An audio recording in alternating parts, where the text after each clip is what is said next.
Good day, Mr. Chairperson, panel of judges, accurate timekeeper, my co-debaters. My name is Olachirola Gbegadebere, a student from First Model College, Yowa. I'm standing before you to oppose the motion which says euthanasia should be legalized in Nigeria. Before I proceed, I would like to define the key context in this word, which is euthanasia. Euthanasia is the process of killing people with chronic diseases. Here are my points. Vulnerability and coercion. Legalizing creates a risk that vulnerable individuals, which include elderly, disabled, poorly or mentally ill, which might be subtly or overtly pressured into choosing death. Families might have personal financial incentive to influence patient decision. Next is by undermining medical ethics. The medical profession is built on Hippocratic oath, that is, do no harm and preserve life. Legalizing euthanasia will fundamentally alter doctor and patient relationship, making fear to the patient that the doctor might see death as treatment options. Next is the slippery slope. Experience in other countries suggests that once euthanasia voluntary is legalized in Nigeria, the criteria for who qualifies it can be gradually broadened to include non-terminal illness, health and mental issues, and eventually voluntary cases, which can lead to the devaluing of human life. Also, let's look into this, that life is a divine gift from Almighty. A cornerstone of Islamic and Christianity belief in Nigeria says that life is a divine gift from God, and only the Creator has the right to end it.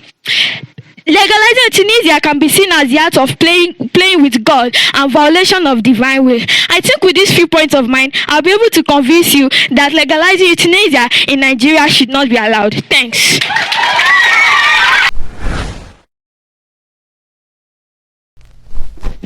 Momento mori, momento vive. Momento mori, momento vive. Which means remember you must die, so remember to live.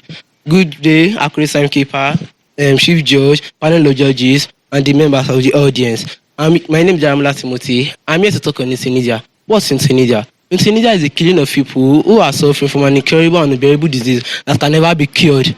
Apart from that, concurrent with autonomy, this gives the right of people to show that they have rights over their personal body to kill themselves because of euthanasia, and this brings out that they have diseases such as that. Apart from that, it also relieves family burdens. That is that it helps them to release their family body, like borrowing different type of loans, so different type of economy, different type of that, to help them to reshape their personal body system. Apart from that, it also helps them. It also reduces the economic profit if euthanasia is not cured, because the family of the people will just be borrowing different type of thing, and to make the economy to drop down. But if they let the person to die with euthanasia, the economic profit will increase. Apart from that, it also helps the person to have a dignified death. That person will die with dignity, not to just suffering from agony and different type of incurable diseases that can never happen. Conclusively to my words, as my opponent debater said, he said that euthanasia is the act of killing people. It's not the act of murdering people. It's the act of killing them with compassion, dignity, and helping them to not suffer from their agony. Thank you all.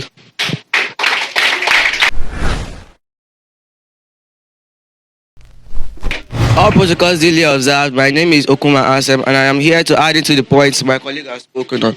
Firstly, the Nigerian Constitution guarantees right to life, which cannot be interpreted as right to die via euthanasia. Instead of resulting to the ending of life, the focus should be on improving care for the terminally ill. Pain and other distressing symptoms can almost be alleviated with competent medical care, even in the most severe cases. The inaccessibility of such care in Nigeria should be a reason to provide more resources and not a reason to provide euthanasia. The concept of dying with dignity can and should be achieved through holistic palliative care, which addresses the emotional, physical, and social needs without intentionally killing death. In conclusion, I believe my words have made some changes in your mind that euthanasia should not be allowed in Nigeria. Thanks.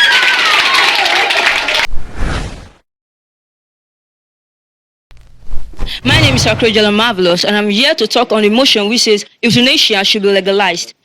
Now, according to what my fellow debater have said, that euthanasia is just termed as mercy killing. Concerning the legalizing of euthanasia, euthanasia can help individuals to make right decisions about their lives and their bodies, and giving choice of people to end their lives as a result of unbearable suffering.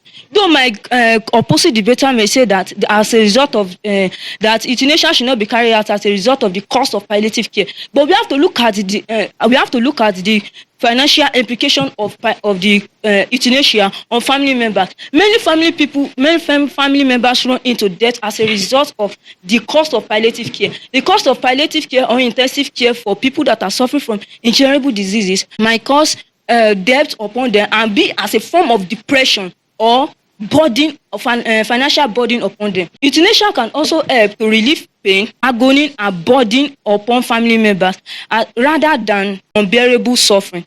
I would like to conclude with a question. If we see that a person is suffering from an incurable disease, why should we then force the person to be suffering, to be living a life that is full of pain and agony? When there is an hope of euthanasia in the hospital, whereby euthanasia can be carried out to reduce the pain and the agony of that person by death. Dr. Jack said that death is not a crime. It is a part of life and it must be legalized. So I believe with this viewpoint of mine, you guys will concur with me that euthanasia should be carried out. Thanks.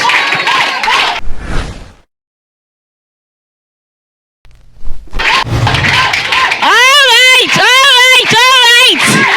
That's okay now. That's okay. Yes. Thank you, my audience. Thank you.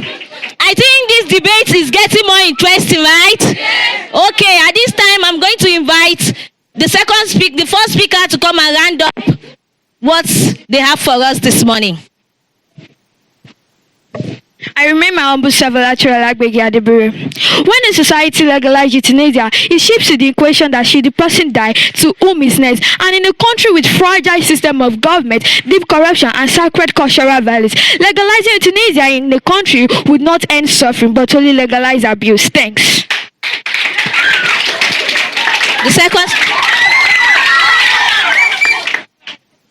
My name is Sidra Amela Timothy. I'm here to conclude this, my convincingly act. Some countries, like 4 countries, like Belgium, Netherlands, Canada, and part of the United States of America, are undergoing euthanasia for the past 10 years now. And they have legal strict rules that guide it. So people will now abuse it. Instead of them carry out palliative care, there are some care that palliative care can never ask. But if they carry out euthanasia, it will reduce the cost of the family, and it will make the person to die. And the person will have peace and rest in his grave. So the person will live the person will live on this life alone. Apart from that, there are also people that undergo euthanasia, so that those mental people that are around the street, they can never cure them with palliative care. They have to undergo euthanasia. They have post-traumatic stress disorder. That also adds part of them and help you. Thank you all.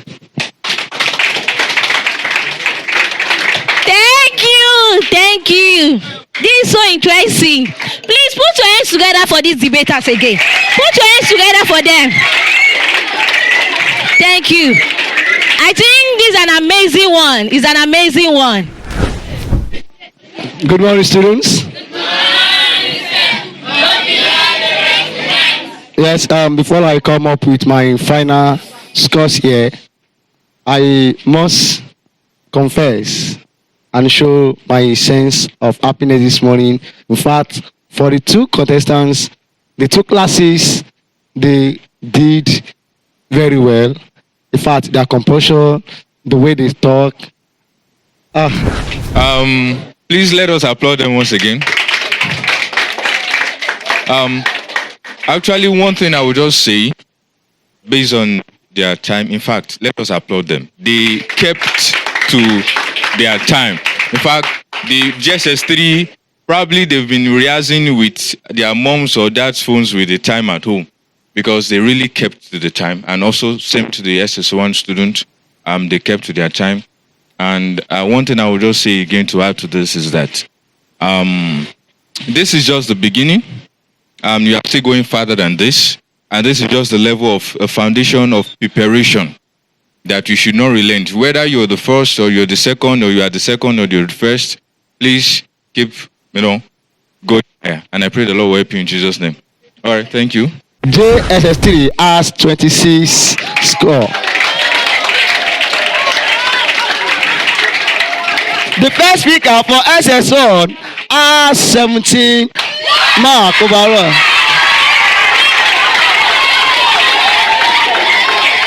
Now the second speaker for SS1 has 10 mark.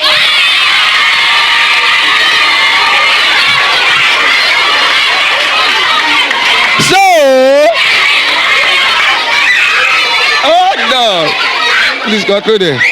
Now, the both scores makes it a total score of 27 marks. Okay, hold on. By the power conferred on me as the judge, the chief judge of today's competition between SS1 and JS3, I hereby declare SS1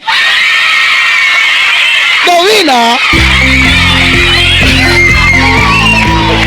Yes, it's okay. Thank you. Yes, thank you.